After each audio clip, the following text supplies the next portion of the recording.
Hey YouTube, Mr. Radio here to talk about the newest episode of RCL, Robot Combat League.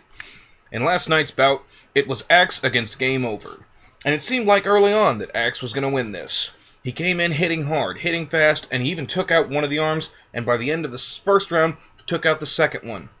They had some tough time getting them repaired, but then Game Over got back in there and was hitting hard. Axe was using his head way too much to strike against Game Over, and eventually got decapitated in the second round, but was still able to fight on. Finally, in the third round, they were able to disable once again Game Over's two arms and knock him out, thereby winning them the match by the card. Then, in the second round, George Lucas showed up to give Amanda Lucas, his daughter, a few pointers for her robot, Robohammer.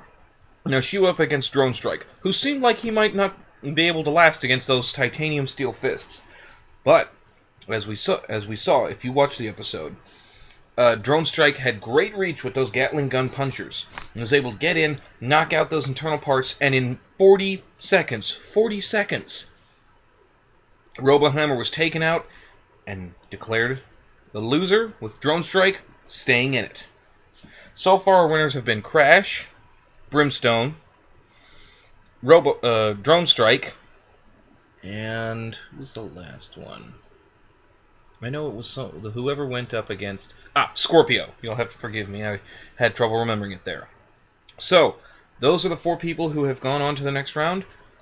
Steel Cyclone, Thunder Skull, the Commander, and finally Robohammer have all been eliminated from the competition. Be sure and keep it here for next week when I give you guys the feed on the next round of fights and who goes on and who stays to go on to the championship. This is Mr. Radio. Later, YouTube.